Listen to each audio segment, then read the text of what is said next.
నమస్తే అండి, ఎలా ఉన్నారు అందరూ? బాగున్నారా? నేనైతే బాగున్నానండి. మీ అందరికీ అమ్మవారి ఆశీస్సులు ఎల్లప్పుడూ ఉండాలని కోరుకుంటూ ఒక చిన్న పరిహారం గురించి చెప్పబోతున్నాను. ఈ పరిహారం ఎప్పుడు చేయాలంటే మనం ఏకాదశి తిథుల్లో కానీ శనివారాల్లో కానీ చేయాలి. ఇలా చేయడం వల్ల మనకున్న దోషాలు పాపాలు తొలగిపోయి ఇంట్లో ఐశ్వర్యం అనేది నెలకొంటుంది. మరి ఆ పరిహారాన్ని ఎలా చేయాలనేది చెప్తానండి. ఈ పరిహారంలో భాగంగా ఒక దీపాన్ని అనేది వెలిగించబోతున్నాం. అది కూడా మనం చెప్పుకున్నాం, శనివారాల్లో కానీ ఏకాదశి తిథుల్లో కానీ వెలిగించుకోవాలని. అయితే ఈ రోజుల్లో వెలిగించేటప్పుడు ఏ రోజున పుట్టిన వాళ్ళు ఎన్ని దీపాలు వెలిగించాలనేది కూడా చెప్తాను ఇక్కడ. అంతకంటే ముందు ఒక చిన్న రిక్వెస్ట్ అండి, ఎప్పుడు చెప్పే మాటే ఈ వీడియోకి ఒక చిన్న లైక్ చేయమని. ఇంకనూ చాలామంది అడుగుతున్నారు కదా సమస్యల గురించి పరిహారాలు. మన ఛానల్లో అనేక రకాలైన సమస్యలకు సంబంధించిన పూజలు పరిహారాలు ఉన్నాయండి. మీరు ఒకసారి ఛానల్లోకి వెళ్ళి చూడండి. ఏదైనా ఒక పరిహారం మనం ఇక్కడ చేసేటప్పుడు అక్కడ పదార్థము, సమయము, మన మానసిక స్థితిని బట్టి ఆ పరిహారం చేసినప్పుడు మంచి ఫలితం వస్తుంది. కాబట్టి మీ సమస్యకు సంబంధించిన ఏదైనా పరిహారాన్ని మీరు తీసుకునేటప్పుడు మీ మనసుకు నచ్చింది, మీరు చేయగలిగే దాన్ని ఎంచుకుని ప్రయత్నం చేయండి. చేసిన తర్వాత మీకు వచ్చిన మార్పుని రిజల్ట్ని నాతో షేర్ చేసుకోవడం మర్చిపోకండి. అలానే మన ఛానల్కి సబ్స్క్రైబ్ అయ్యి బెల్ బటన్ ప్రెస్ చేసి ఆన్లైన్ నోటిఫికేషన్ ఆన్లో పెట్టుకోండి. వీడియోని ఎండింగ్ వరకు చూడండి. లేదంటే సరిగ్గా మీకు అర్థం కాదు, మళ్ళీ తిరిగి కామెంట్ అడుగుతారు, అంటే కామెంట్ పెడతారు చెప్పిన వాటిని. కాబట్టి ముందుగా మీరు వీడియోని పూర్తిగా చూడండి. చెప్పినవే తిరిగి కాకుండా ఇంకేమైనా డౌట్స్ వస్తే అడగండి, తప్పకుండా రిప్లై ఇస్తాను. ఇక మనం పరిహారం మాటకు వెళ్ళే ముందు ఒక మాట అండి. ఏకాదశి గురించి ముందు వీడియోస్లో మనం చాలా వరకు చెప్పుకునే ఉన్నాం. ఎలా ఉపవాసాలు చేయాలి, ఏ రకంగా చేయాలి, ఎలాంటి ఆహార పదార్థాలు తీసుకోవాలి, ఎవరిని ఆరాధించాలి, ఏకాదశి పూజని ఎలా చేయాలి, ఇలాంటి విషయాలతో కూడిన వీడియోస్ చాలానే ఉన్నాయి. ఏకాదశి పూజ చేసుకున్నప్పుడు ఈరోజు ఖచ్చితంగా ఏదో ఒక దానం ఇస్తే మంచిదని చెప్తారు. అలానే ఈరోజు ఉపవాసం చేయాలండి. మీ శక్తిని బట్టి, మీ ఆరోగ్యాన్ని బట్టి మీరు ఎంత చేయగలుగుతారో అంత చూసుకొని చేయండి. పిల్లలకు, వృద్ధులకు ఈ విషయంలో కాస్త సడలింపు ఉంటుందని చెప్తారు. అలానే ఇతరులకు చేసిన ఆహార పదార్థాలను ఎట్టి పరిస్థితుల్లోనూ ఈ ఏకాదశి రోజున మీరు ఆహారంగా తీసుకోకూడదు. ఏకాదశి వ్రతం చేయడానికి పూనుకునేవారు దశమి రోజు నుంచే కొన్ని తప్పనిసరి నియమాలు అయితే పాటించవలసి ఉంటుందండి. చాలా వివరాలన్నీ కూడా ముందు వీడియోలో నేను చాలా వరకు చెప్పానండి. ఎవరైనా మిస్ అయ్యి ఉంటే కనుక ఆ వీడియోస్ని ఒకసారి మీరు ఛానల్లోకి వెళ్ళి చూడండి. లేదంటే నేను డిస్క్రిప్షన్ బాక్స్లో లింక్స్ని ప్రొవైడ్ చేస్తాను, చెక్ చేయండి. ఏకాదశి రోజున విష్ణుమూర్తికి పూజ చేసుకుంటారని మనందరికీ తెలిసింది. అలా ఆయన చిత్రపటం పెట్టుకోండి, చక్కగా పూజ చేసుకోండి.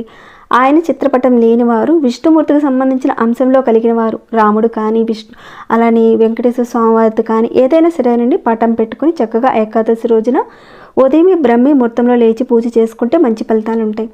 అలా మీరు చేసే ఆ పూజలో భాగంగా ఇక్కడ ఒక చిన్న దీప పరిహారాన్ని చేయండి. ఈ పరిహారానికి 2 ఆకులు అవసరం పడతాయి. ఇక్కడ మీరు చూస్తున్నారు కదండి, 2 ఆకులు తీసుకోవాలి. శనివారం రోజున మనం చెట్టును తాకొచ్చు, కానీ మిగతా రోజుల్లో నేల మీద పడిన ఆకులు, ఇలాంటి పండిన ఆకులు ఉంటాయి కదండి, ఇలాంటి వాటిని మాత్రమే మన ఇంటికి తెచ్చుకోవాలి. అంతేగాని కోయడం అనేది చేయకూడదు. అలా చేస్తే మంచిది కాదు. ఆ విధంగా 2 ఆకులు ముందుగానే తెచ్చుకొని చక్కగా పసుపు నీళ్ళల్లో కడిగి తుడిచి పెట్టుకోండి. ఇక ఇక్కడ ఒక 2 మట్టి ప్రమిదలు అవసరం ఉంటాయి. కొత్తవైనా పర్వాలేదండి, లేదంటే ఇంతకుముందు ఇంట్లో ఉపయోగించిన మట్టి ప్రమిదలైనా పర్వాలేదు. వాటిని చక్కగా శుభ్రం చేసుకొని వాటికి పసుపు కుంకుమ బొట్లు అనేటివి ఒక 3 చోట్ల పెట్టుకోవాలి. ఇక్కడ చూపిస్తున్న విధంగా 3 చోట్ల అనేది పెట్టుకోవాలి. ఈ దీప పరిహారాన్ని మనం ఎప్పుడు చేయాలంటే శనివారం రోజుల్లో చేసుకోవచ్చు. అలానే ఏకాదశి తిథులు వచ్చినప్పుడు కూడా అప్పుడు కూడా చేసుకోవచ్చు. ఒకవేళ ఈ ఏకాదశి రోజున మీరు చేయలేని పక్షంలో శనివారం రోజుల్లో చేసుకోవచ్చు. మనకి అప్పుడప్పుడు ఏకాదశి తిథులు వస్తూనే ఉంటాయి కాబట్టి కాస్త మీరు నోట్ చేసుకొని పెట్టుకొని దానికి ముందుగా రావి ఆకులు తెచ్చుకొని ఫ్రిడ్జ్లో పెట్టేసేసుకోండి. ఇక మీరేం చేస్తారంటే ఒక 2 ప్లేట్లు తీసుకోండి. ఇలాంటివి తీసుకోండి, రాగివైనా ఇతరవైనా ఏవైనా పర్వాలేదండి. వాటికి ముందుగా పసుపు కుంకాల బొట్లు అనేది పెట్టించుకోండి. ఇక ఈ ప్లేట్స్ మీద రావి ఆకులు పెట్టాలి. అది ఎలా పెట్టాలంటే రావి ఆకుల యొక్క కాడ ఉంటుంది కదండి, అది వచ్చేసి దేవుడి వైపుగా ఉండాలి. కొన భాగం మన వైపుకు చూస్తున్నట్లుగా రావి ఆకులు ఇక్కడ చూపిస్తున్న విధంగా పెట్టుకోవాలి. ఈ 2 ఆకుల్లో కొద్దిగా పసుపు, కొద్దిగా కుంకుమ, అలానే కొద్దిగా అక్షింతలు కూడా పెట్టుకోవాలి. ఇక ఆల్రెడీ మీరు రెడీ చేసి ఉంచుకున్న ఆ ప్రమిదల్ని ఆ 2 ఆకుల మీద ఈ రకంగా పెట్టాలి. అంటే ప్రమిద మీద ప్రమిద కాదండి, ఇక్కడ 2 ఆకులు పెట్టాం కదా, ఒక్కొక్క ఆకు మీద ఒక్కొక్క ప్రమిద చొప్పున ఈ విధంగా పెట్టుకోవాలి. అంటే ఇక్కడ పెట్టే ఆ ప్రమిద ఆకుకి టచ్ అవ్వాలన్నమాట. అలా పెట్టిన తర్వాత ఇక్కడ నువ్వుల నూనె ఉపయోగించుకోవచ్చు దీపారాధనగా, లేదంటే ఆవు నెయ్యి మరీ శ్రేష్టమని చెప్పుకోవచ్చండి. ఆవు నెయ్యి విషయంలో మేమంత పెట్టుకోలేమండి అంటే నువ్వుల నూనె వేసుకోవచ్చు. దీనిని గంటల తరబడి వెలిగించాల్సిన అవసరం లేదండి. కనీసం ఒక అరగంట పాటు కానీ గంట పాటు వెలిగించే విధంగా మీరు చక్కగా నువ్వుల నూనె కానీ లేదంటే ఆవు నెయ్యి కానీ వేసి రెడీ చేసి ఉంచుకోండి.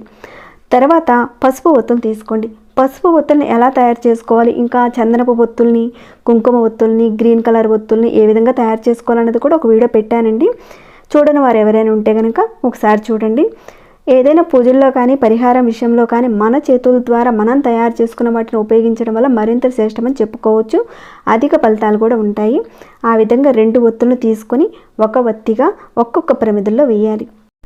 మళ్ళీ చెప్తున్నానండి, రావి ఆకు యొక్క కాడ దేవుని వైపుగా ఉండాలి, కొన భాగం మన వైపుగా ఉండేలా పెట్టుకోవాలి. అలానే ప్రమిది కూడా అదే రకంగా పెట్టుకోవాలి. దీపపు జ్యోతి కూడా అదే రకంగా వెలిగేలా పెట్టుకోవాలి. అంటే మన వైపుగా చూస్తున్నట్టు కాదండి.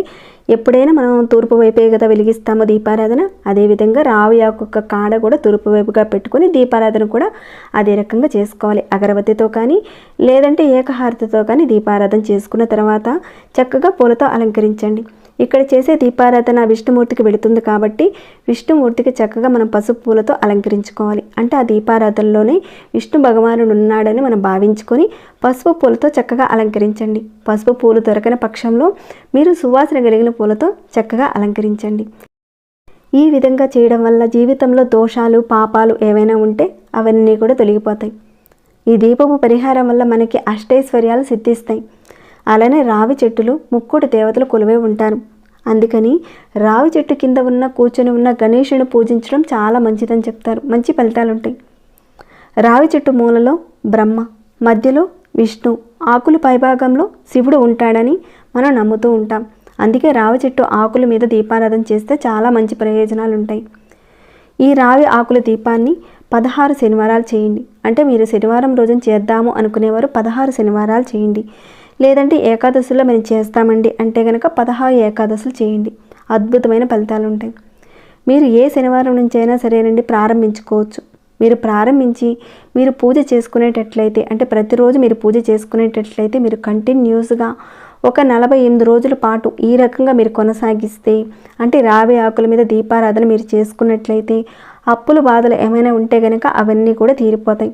అంటే అప్పుల బాధలు ఏమైనా తీరిపోవాలని కోరుకునే వాళ్ళు 48 రోజుల పాటు కంటిన్యూస్గా ఇప్పుడు చెప్పిన విధంగా దీపారాధన చేసుకోండి. ఇక ఏ రోజున పుట్టిన వారు ఈ దీపాలు ఎన్ని వెలిగించుకోవాలో చూద్దాము. మీరు ఆదివారం పుట్టినట్లయితే 2 దీపాలు వెలిగించండి. సోమవారం పుట్టినట్లయితే 3 దీపాలు వెలిగించుకోవాలి. బుధవారం పుడితే 4 దీపాలు వెలిగించాలి. గురువారం పుట్టినవారు 5 దీపాలు. శుక్రవారం పుట్టినవారు 6 దీపాలు. శనివారం పుట్టినవారు 9 దీపాలు వెలిగించాలి. ఇలా వెలిగించడం వల్ల మీరు ఏదైతే కోరుకుంటారో అది త్వరగా నెరవేరే ఐశ్వర్యం అనేది పెరుగుతుంది. ఎందుకంటే త్రిమూర్తులు నివసించే రావి ఆకు మీద దీపాన్ని వెలిగించడం వల్ల ఆ 3 దేవతలకు సంబంధించిన అనుగ్రహం మీకు లభిస్తుంది. మీరు తెలియక చేసిన తప్పులు పాపాలు ఏమైనా దోషాలు ఉంటే కనుక అవన్నీ కూడా తొలగిపోతాయి.